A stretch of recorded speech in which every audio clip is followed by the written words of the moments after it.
Mari selamat siang Bapak. Siapa ini Pak panggilannya? Nyoman. Bapak Nyoman saja Sweta, Pak ya. ya. Bapak Nyoman. Di sini saya dari mahasiswa Universitas Pelita Harapan Pak, ingin sedikit bersharing mengenai apakah itu agama, terutama dari agama Hindu Pak ya. Nanti dari berbagai pertanyaan nanti silakan dijawab dari Bapak, nanti singkat mungkin, maksudnya boleh singkat atau sesuai keperluan dari Bapak nanti ya Pak ya. Ada beberapa pertanyaan Pak, nanti 11 pertanyaan. Langsung saja dimulai Pak Iya, ya. boleh, Oke, silakan. yang pertama gini Pak. Sebenarnya kenapa sih Pak kok manusia itu harus beragama seperti itu? Ya, yang pertama ini kita sudut pandangnya konsepsi agama Hindu ya. Iya Pak. Tidak kita mengambil teori secara umum. Karena secara agama Hindu tubuh kita artinya manusia itu sendiri memiliki tiga sesungguhnya. Artinya materi sarira namanya. Yang pertama stula sarira, artinya badan. Yang kedua sukma sarira, dan yang ketiga itu adalah antakaranam sarira. Nah, sukma sarira dan antakaranam sarira ini adalah unsur non fisik artinya di dalam diri kita. Nah, karena memiliki unsur non fisik ini, kita artinya mereka mencari sebuah jawaban. Artinya dari mana berasal non fisik ini gitu ya. Dari mana pertanyaan awalnya pasti dimulai dari logika. Khususnya kita manusia mencari jati diri kita. Nah, karena kita mencari jati diri inilah, makanya kita mulailah mencari siapa sih sesungguhnya yang pertama mengadakan diri kita. Nah, mungkin itu dasar pertamanya kenapa manusia itu justru mencari Tuhan itu sendiri gitu. Ya Pak ya, pengen tahu sebenarnya dari mana dia itu. Oke. Baiklah, untuk selanjutnya Pak, sebenarnya tujuannya kita beragama itu apa sih sebenarnya? Kalau dalam konteks agama Hindu khususnya kita memiliki satu tujuan yang sudah dikonsepsikan dalam kitab suci Weda, yakni Mosartam Jagatita Yacaiti Dharma. Artinya kebahagiaan di dunia dan kebahagiaan nanti setelah kita mati. Nah, karena kebahagiaan yang kita capai, maka konsepnya itu kita bagaimana caranya bahagia di dunia biar bisa mencapai kebahagiaan setelah kita mati nanti. Makanya moksha itu artinya membebaskan diri. Nah, karena di agama Hindu surga itu bukan merupakan tujuan. Dia merupakan persinggahan sementara saja dalam proses kehidupan ini gitu ya. Dan neraka juga persinggahan sementara. Tujuan dasarnya adalah moksha. Moksha itu artinya kebahagiaan yang abadi. Kita lebih, khususnya agama Hindu sekarang, anak-anak muda yang ngetren sekarang lebih mengenal dengan amoring acintya, artinya menyatu dengan Tuhan. Karena konsep agama Hindu itu adalah kembali pulang kepada ayah atau ibu semesta, kembali pulang kepada Tuhan itu sendiri, karena semuanya berasal dari Tuhan, makanya kita pulang. Makanya kalau dalam konteks kita dengar itu berpulang, kalau orang meninggal berpulang.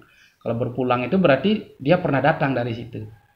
Dalam konsep kita seperti itu. Jadi kembali ke Tuhan. Jadi amore ngacintya atau moksartam jagatita yacaiti dharma itu. Jadi tujuannya adalah bahagia, sangat balance sekali, ya, sangat simpel sekali. Oke. Terus kenapa sih Pak kalau manusia ini butuh Tuhan gitu? Sebenarnya kalau bilang manusia butuh Tuhan sih bisa ya bisa enggak ya gitu ya. Tetapi kita yang pertama kita ingin mencari, kalau kita fisik tadi yang pertama itu kita katakan itu butuh makanan, jadi jiwa kita ini butuh juga gitu ya. Nah, kebutuhan jiwa inilah yang akan kita penuhi melalui itu Tuhan. Jadi kita selalu berhubungan dengan Tuhan untuk memenuhi kesadaran jiwa kita, kesadaran atman kita kalau dalam agama Hindu, kesadaran itu ya, agar kita bisa mencapaikan kedamaian di dalam jiwa kita. Bukan hanya kebahagiaan tadi itu yang di dunia itu kita makan, minum, kita terpenuhi, tetapi juga kedamaian jiwa kita bisa kita capai. Nah, dari mana itu? Tentunya dari bagaimana kita menyelaraskan antara jiwa kita dengan Tuhan itu sendiri. Karena khususnya dalam agama Hindu, sembahyang itu adalah mencapai Tuhan dalam konteks menyatukan atman yang ada di dalam dirinya dengan Tuhan yang ada di alam semesta ini gitu. Saya kira begitu konsepnya, kenapa kita itu selalu membutuhkan Tuhan, karena memang kita ingin agar kedamaian dan kebahagiaan jiwa kita bisa tercapai juga gitu ya. Kalau dari Hindu itu dikenal dengan istilah keselamatan itu tidak, Pak? Kalau dalam konteks keselamatan dalam arti yang sempit sih enggak ya. Ya. Tetapi dalam verbal itu artinya adalah kita beragama itu adalah kembali gitu tadi, mencapai kebebasan. Nah, kebebasan ini apa namanya? Kalau kita berbicara keselamatan berarti ada yang tidak selamat artinya kan. Tetapi dalam agama Hindu tidak berpikir seperti itu. Nah, kontekstual dalam agama Hindu beragama itu adalah untuk mencapai kebahagiaan tadi. Gitu ya. Kalau kita bilang mencapai keselamatan berarti ada yang tersesat, ada yang tidak selamat begitu. Tapi dalam konteks agama Hindu tidak seperti itu. Jadi tujuan kita adalah mencapai kebebasan jiwa. Tuh, jadi kebebasan jiwa. Nah, kalau seandainya belum bisa mencapai kebebasan, maka kita tetap akan terlahir karena dalam agama Hindu mengenal reinkarnasi itu. Jadi ketika orang hidup misalnya meninggal, setelah meninggal masuk surga atau masuk neraka dan terlahir kembali. Jadi ketika dia bisa mencapai kebebasan, baru dia tidak terlahir kembali. Itu moksa, berarti itu konsep agama Hindu. Nah, keselamatan dalam konteks ini adalah bagaimana mencapai kedamaian dan kebahagiaan itu sendiri. Ya, kalau seandainya kita apa namanya dalam kontekstual, misalnya contohnya kalau kita beragama bisa menjadi A, bisa menjadi B, bisa menjadi C. Kalau dalam agama Hindu tergantung perbuatan kita, karena kita mengenal karma pala, apa yang kita tanam itu yang kita tuai. Jadi apa yang kita lakukan itulah yang kita. Nah, meskipun walaupun kita tidak mengharapkan hasilnya, ya Tuhan sudah menyediakan hukumnya gitu, namanya ritang. Jadi hukum sebab akibat itu. Kita tidak mengharap pun hasilnya, kalau kita pernah menanam dia akan berbuah sendirinya begitu. Oh, ya. Menarik ya. Mengapa sekarang manusia ini perlu beribadah dan juga percaya kepada kitab suci? Kalau di dalam agama Hindu, kitab suci bukan satu-satunya kebenaran. Dalam agama Hindu ya. Karena agama Hindu itu bukan agama dogma semata, tapi agama spiritual. Nah, kalau dalam agama Hindu, khususnya di dalam kitab suci Manawadharma Sastra, ada 5 sumber kebenaran. Ada namanya Sruti, ada Semerti, ada Shila, ada Acara, ada Atmanastuti namanya. Jadi Semerti itu kitab suci, Sruti itu kitab suci. Sru itu artinya didengar. Jadi kitab suci Wahyu kami banyak, ada 5. Yang pertama Caturweda Samhita namanya, ada 4. Yang 1 Pancamaweda atau Bhagavad Gita, ada 5. Nah, kitab Semerti ini kitab ingat dan kitab logika. Smart itu artinya ingatan, logika. Jadi isinya tentang hukum gitu, tentang kepemerintahan, tentang politik, macam-macam, banyak hal yang ada di dalamnya, yang tidak terhitung jumlahnya gitu ya. Nah, kemudian ada banyak kitab suci lainnya. Nah, yang ketiga setelah Sruti Semerti ada Sila. Sila itu tingkah laku yang baik. Dimanapun orang-orang Hindu tinggal, jika ada norma yang baik itu boleh dijadikan pedoman. Boleh dijadikan pedoman, tidak semata-mata dari kitab suci. Begitu buka kitab suci, apa yang ada di kitab suci itu kita pedomi, tidak semata-mata begitu. Jadi tingkah laku yang baik, norma dimanapun kita tinggal, norma-norma yang baik itu boleh kita ambil. Yang penting tidak bertentangan dengan Sruti dan Semerti itu. Nah, yang ketiga, jadi Sruti ada Acara. Acara itu artinya tradisi. Jadi tradisi-tradisi yang tidak bertentangan dengan Weda, artinya selaras dengan kebenaran Weda, khususnya itu boleh kita gunakan. Makanya di Bali banyak ada tradisi seakan-akan kelihatan bahwa tradisi itu lebih kelihatan ketimbang agamanya sendiri. Karena agama itu justru dibungkus oleh oleh tradisi. Karena agama itu intinya. Jadi seperti undang-undang dasar lah begitu modelnya ya. Ya diterjemahkan oleh PP, oleh Perda, begitu. Perda ini lebih kelihatan ketimbang undang-undang dasarnya gitu ya. Tuh, contohnya Ngaben misalnya. Kalau Ngaben itu kan di dalam Atharva Weda sudah disebutkan, itu sumbernya di situ. Tapi kontekstual pelaksanaannya berbeda-beda antara satu dengan yang lainnya karena terbungkus tradisi. Tuh, jadi kalau tradisi Bali Ngabennya berbeda dengan tradisi India, berbeda dengan tradisi Jawa, berbeda dengan tradisi Alutadolo, berbeda dengan Keharingan, ya banyak macam, ya berbeda-beda. Tuh, jadi contohnya seperti itu. Jadi caranya mereka bagaimana, tapi konsepnya tetap, yaitu mengabukan atau mengembalikan apa namanya Panca Mahabhuta ke asalnya itu prosesnya. Nah itu acara. Nah yang terakhir ini adalah Atmanastuti. Jika Atmanastuti ini artinya keheningan jiwa. Jika keheningan jiwa. Nah ketika makanya mungkin orang bilang suara hati ya. Tapi dibedakan antara suara hati dengan suara pikiran. Kalau bisa membedakan ya. Ya, kadang-kadang kalau kita tidak bisa membedakan mana pikiran, mana jiwa kita yang berbicara. Nah, suara jiwa ini dianggap sebagai suara Tuhan. Jadi kita ketika kita Atmanastuti keheningan jiwa ini dianggap juga sebagai suara Tuhan gitu. Jadi 5 hal kebenaran yang. Nah, kitab suci ini beribadah ini kembali ke konteks pertanyaan tadi. Beribadah ini dengan kitab suci. Beribadah ini kenapa kita perlu? Bukan semata-mata kita memohon sesuatu, meminta sesuatu, tidak. Tidak itu saja. Ya. Beribadah itu adalah semata-mata bagaimana kita menghubungkan jiwa kita dengan Tuhan, diri kita. Karena dalam konteks agama Hindu itu Atman, Brahman, Akyam. Artinya jiwa kita ini dengan Tuhan itu esensinya sama. Tidak ada bedanya. Gitu. Makanya nanti esensi ini akan kembali ke asalnya. Itu konteks agama Hindu gitu ya. Nah, sehingga ketika kita sembahyang bagaimana kita menghubungkan jiwa kita dengan sumbernya gitu ya. Tuh, makanya nanti ketika kita sudah sering menghubungkan jiwa dengan sumbernya dan kita sering ketemu jiwa dan sumbernya, ketika pulang no problem. Jadi pulang itu adalah sesuatu hal yang biasa, mati itu suatu hal yang biasa.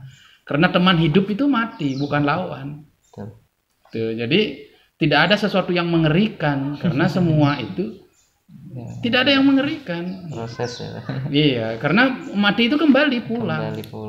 Ya contohnya kalau Mas misalnya sekarang di Siloam, rindunya pulang Jawa. Iya kan? Ya nanti kalau misalnya kalau perusahaannya sudah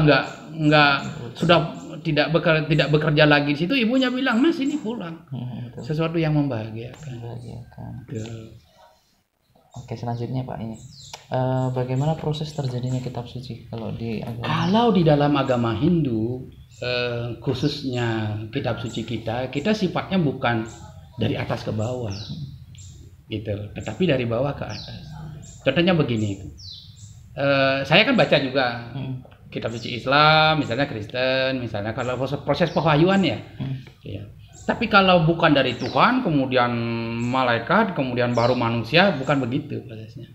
Nah, kalau dalam konteks agama Hindu khususnya, jadi dari bawah ke atas. Jadi kenapa manusialah yang mencapai Tuhan? Sehingga tidak dibedakan antara satu manusia dengan manusia lainnya. Siapapun yang memiliki kesucian yang sama, memiliki identitas yang sama, bisa mencapai tempat yang sama. Gitu. Jadi kalau sekarang saya misalnya atau siapapun saja yang bisa mencapai alam Tuhan, sunyam, sama dengan ketika para maharesi, artinya tidak membedakan bahwa dia maharesi, saya tidak membedakan, sama-sama kita mencapai. Nah kebetulan saat itu maharesi mencapai, dan sekarang pun bisa orang mencapainya kalau seandainya memiliki kemampuan yang sama, kesucian yang sama. Gitu. Nah kembali ke konteks kitab suci, jadi kitab suci Weda itu bukan buku tuh, bukan buku itu yang dibicarakan. Kitab suci Weda itu adalah berasal dari kata bit yang artinya pengetahuan. Pengetahuan itu artinya tidak terbatas. Gitu. Jadi kitab suci Weda itu adalah hanya bagian kecil dari kebenaran Tuhan yang bisa kita bukukan. Gitu. Sama dengan Newton yang menemukan gravitasi. Iya kan? Ya, ketika Newton menemukan gravitasi itu sudah ada di semesta. Dia adalah hanya penemu. Jadi sekarang ketika ada orang yang menemukan gravitasi yang sama, dia sama pintarnya dengan Newton. Gitu. Jadi kebenaran Tuhan siapapun yang menemukan sama identitasnya dengan itu. Jadi kitab suci Weda itu hanya sebagian kecil dari pengetahuan Tuhan. Ketika kita sudah bisa anubawa namanya mencapai Tuhan, semuanya bisa kita lihat kebenaran Tuhan itu. Sehingga kitab suci Weda adalah dikatakan sebagai Sanatana Dharma. Hindu itu bukan nama yang yang hanya dikenal di Indonesia ya. Agama Hindu itu pertama namanya Sanatana Dharma. Artinya kebenaran abadi. Ya, cuma orang-orang Persia ketika di lembah Sungai Sindus menyatakan bahwa ini adalah orang-orang berasal dari lembah Sungai Sindu. Sehingga kami Hindu itu dianggap orang-orang dari lembah Sungai Sindu. Gitu ya. Sehingga di orang Persia dikatakan sebagai Hindu. Ya. Padahal nama aslinya adalah Sanatana Dharma, dia sebagai kebenaran abadi. Itu kitab suci Weda. Kitab suci Weda itu banyak, bukan satu. Banyak sekali. Kitab suci Upanishad aja ada 108. Ya, Purana aja lebih 200-an. Jadi kitab suci Rigveda saja itu ada 10 buku. 10 mandala namanya, 10 buku. Jadi 10 buku itu, satu buku itu sekitar 1000 sampai 700 mantra. Itu baru Rigveda. Sekarang kali 10 berapa? Kita bisa baca semua enggak itu? Sini juga itu bahasa Sanskerta. Semua, tapi sudah ada yang terjemahkan. Nah, maka intisari dari semua kitab suci itu kita punya namanya Bhagavad Gita. Namanya Pancama Weda. Jadi di situ lihat sumber-sumbernya semua ada di situ. Kalau mau tidak baca semua kitab suci Weda, baca Bhagavad Gita dulu. Gitu. Ada sumbernya juga. Nanti bisa dibaca lebih lanjut kalau memiliki kemampuan yang lebih. Ya, karena orang-orang dulu lebih pintar ketimbang kita sekarang. Kita secara fisik mungkin lebih pintar, tapi spirit lebih pintar orang dulu ketimbang kita sekarang. Oke, lanjutnya Pak, untuk mengapa ada banyak agama di dunia, Pak? Saya kira yang pertama sudut pandang ya, di mana agama itu dilahirkan itu pertama. Kembali ke konsep itu, ketika ada orang memiliki kesucian yang sama, dia dapat menemukan Tuhan. Nah, sama contohnya begini, saya real aja, kita beri contoh real aja. Ketika matahari itu satu, kan matahari satu. Ketika orang Bali, orang Jawa, orang Barat, orang Manado, semua orang-orang berkumpul di situ, atau mungkin pernah di wilayahnya masing-masing, dia menamakan matahari bukan sebagai seperti yang kita punya. Padahal itu satu. Sama. Jadi mereka memahami masing-masing sesuai dengan kulturnya. Jadi tidak apa-apa, karena jalan kebenaran itu tak terbatas. Mereka menemukan jalan kebenaran yang berbeda. Tidak masalah. Gitu. Saya kira itu sebuah yang kalau kita berbicara agama, kalau semua agama menyebarkan kebenaran, semakin banyak kan semakin bagus. Benar. Iya kan? Iya. Semakin banyak. Kalau Mas datang misalnya bawa kebaikan, saya datang bawa kebaikan, kan bagus. Dalam konteks kita positive thinking. Jadi kenapa agama banyak? Ya dari sudut di mana agama itu dilahirkan, di mana kebenaran itu ditemukan. Saya kira begitu. Ya. Selanjutnya ini langsung masuk ke ini Pak, lebih ke umum lagi. Ya, bagaimana membangun toleransi di Indonesia, Pak? Kalau menurut saya menurut saya yang pertama itu adalah menghilangkan rasa curiga terhadap agama lain. Menurut saya ya. Karena ketika kita merasa curiga, maka kita timbullah rasa tidak empati kita, simpati kita hilang. Karena kita menganggap bahwa agama orang lain lebih jelek atau lebih buruk dari agama kita, maka timbullah perselisihan. Tetapi dalam konteks bagaimana kita membangun toleransi itu di Indonesia, bagaimana kita memandang sudut pandang kita terhadap agama orang lain. Nah, kembali ke konteks toleransi itu, untuk membangun toleransi khususnya di negara kita ini, kalau menurut saya, yang pertama kita perlu memahami agama orang lain. Yang tadi itu yang pertama. Yang kedua, memahami agama orang lain. Kita kadang-kadang sangat tabu ketika kita memahami agama orang lain, sehingga kita tidak tahu kebenarannya. Sehingga kita hanya menjustis saja. Kita anggap bahwa dia lebih jelek, lebih buruk dari kita. Nah, setelah kita tahu, ternyata baik juga. Sama dengan kecurigaan kita. Ketika mereka tinggal di, misalnya kuliah tetangga berbeda agama, dia melihat, dia beragama lain. Tetapi coba tinggal di rumahnya, Anda akan merasakan bagaimana suasananya. Saya di SMA saya di Makassar. Saya tinggal bersama teman-teman Muslim. Saya tinggalnya bersama orang Bugis, makan bareng, minum bareng, tidur bareng. Dan sampai saat sekarang masih seperti saudara. Kita ketemuan, pelukan. Kita di FB masih tidak panggil teman, tapi panggil saudara. Artinya ketika kita bisa memahami agama orang lain, kita mulai merubah mindset kita. Ketika timbul kecurigaan, mengenal orang lain, timbullah kecurigaan kita. Ya, jangan-jangan kalau sudah jangan-jangan itulah yang menimbulkan kita perselisihan, tidak menimbulkan rasa curiga. Nah, ketika kita menumbuhkan rasa cinta itu, ketika kita sudah mengenalnya dan menumbuhkan rasa cinta, mereka seperti saudara kita, tidak ada bedanya. Kalau seandainya kita hanya untuk beribadah, tidak ada orang melarangnya, ya enggak? Kalau Mas misalnya, teman saya misalnya minta waktu untuk sholat misalnya, kalau Mas, saya kira saya berbahagia memberikan kesempatan orang untuk beribadah, karena itu hubungan manusia dengan Tuhan, iya kan? Nah, yang ada persoalan itu adalah ketika mereka mencurigai antara satu dengan yang lainnya. Persoalannya adalah bukan pada kualitasnya, tetapi pada kuantitasnya.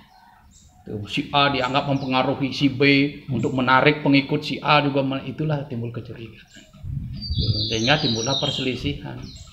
Kadang-kadang seperti itu persoalan agama. Makanya di FKUB kita selalu menyarankan untuk yuk kita bersama-sama supaya mengetahui agama orang lain gitu ya. Makanya teman-teman disuruh memaparkan visi salah agamanya supaya kita saling mengenal. Kalau tidak mengenal kan tidak menimbulkan rasa kebersamaan kita.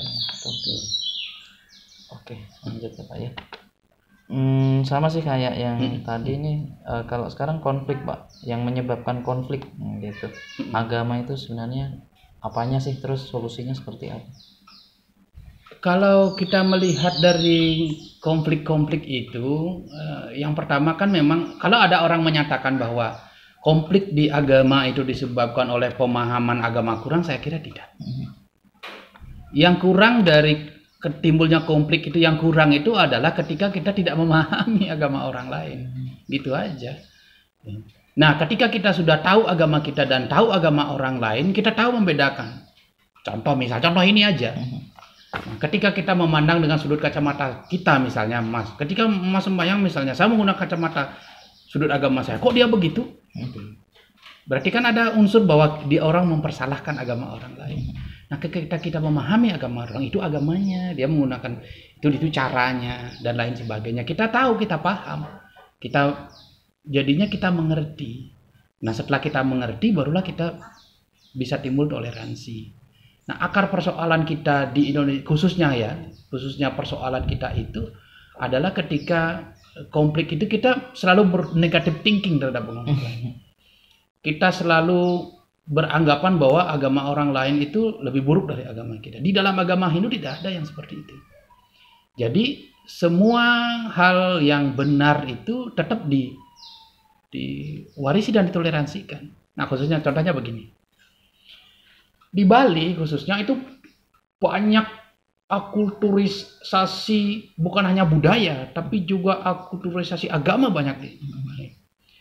Khususnya Hindu dengan Buddha, pengenalan Hindu terhadap Islam juga ada di Bali. Contohnya ini. Kalau seandainya kita di Bali nih ya, kalau kita membuat masakan tradisional kan masa tahu.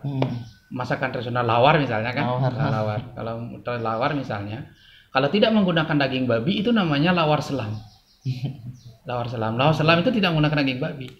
Itu artinya orang-orang tua kita dulu sudah mengenal bahwa orang Muslim itu tidak makan daging babi loh. Gitu. Jadi itu pemahaman kita, bagaimana kita memberikan pemahaman. Artinya itu salah satu pelajaran terhadap anak-anak bahwa teman-teman kita Muslim tidak makan daging babi. Gitu. Sehingga setiap kita buat masakan misalnya lawar ayam, lawar bebek, kita itu dinyatakan sebagai lawar selam.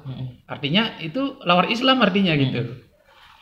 Artinya orang sudah memberikan pemahaman bahwa ada agama lain. Beda lagi dengan agama Buddha. Agama Buddha khususnya di agama Hindu itu bukan dianggap sebagai agama tersendiri, karena Buddha adalah salah satu awatara di agama Hindu.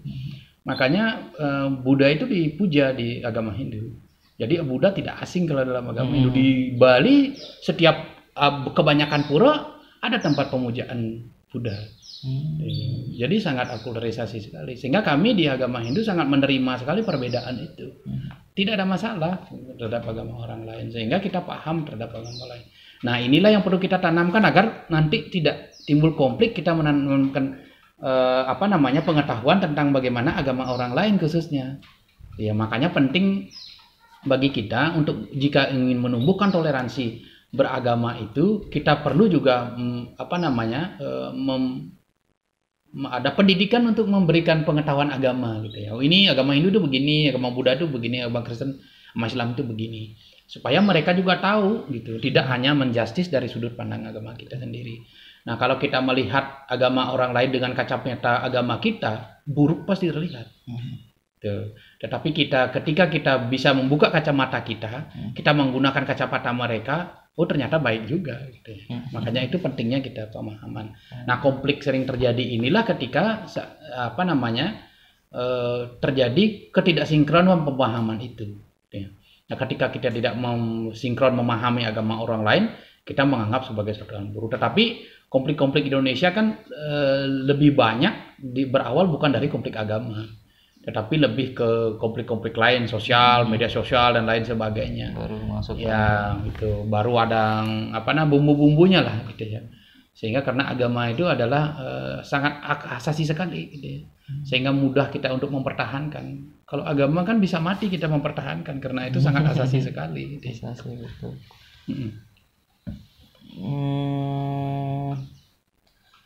Menurut Bapak ini bagaimana sih peran, maksudnya agama dan politik itu bisa disatukan tidak? Kalau di dalam agama Hindu kita ada kitab suci khusus yang berbicara masalah politik. Namanya Arthasastra. Jadi Maharshi yang memperkenalkan itu namanya Chanakya. Jadi kalau pernah nonton film Asoka, nah itu ada Chanakya. Nah, politik dalam kontekstual politik dalam arti di kitab suci itu adalah memakmurkan. Artinya setiap orang berpolitik itu dipandang dari sudut agama sebenarnya tidak masalah, karena bagaimana kita memakmurkan. Nah, berkuasa itu adalah untuk memakmurkan.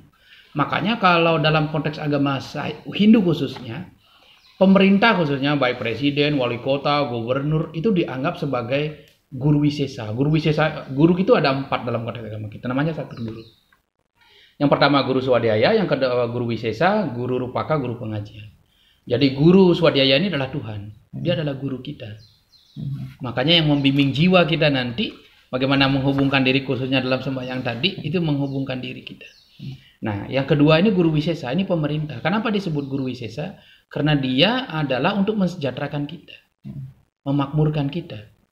Jadi pemerintah misalnya fasilitas umum, kita menyediakan makanan, bulog misalnya, itu menyejahterakan harga misalnya, bagaimana supaya kebutuhan terjangkau oleh kita, itu kan dia. Jadi kita harus menghormati mereka. Makanya dulu khususnya zaman kerajaan, raja itu dipandang sebagai utusan Tuhan. Makanya di mana-mana diberi gelar sebagai gelar dewa. Di sini kan ada namanya gelarnya Batara Guru. Di Jawa misalnya kalau dulu dalam kerajaan di Jawa Tengah misalnya di Prasasti Cerateum, dua kaki Wisnu. Saya kira itu salah satu contohnya gitu ya. Bagaimana? Nah, politik dalam kontekstual. Nah, kalau politik menghancurkan itulah yang kita tidak harapkan. Kalau politik misalnya untuk membangun, saya kira sesuai dengan kitab Arthasastra, saya kira itu bagus.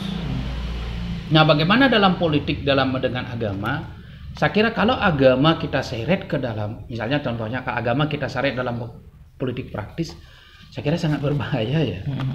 Karena itu bisa mencampur adukkan agama dengan politik praktis khususnya.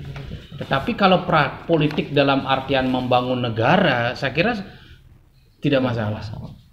Kalau dulu bahkan kerajaan di Bali misalnya, di Jawa juga seperti itu.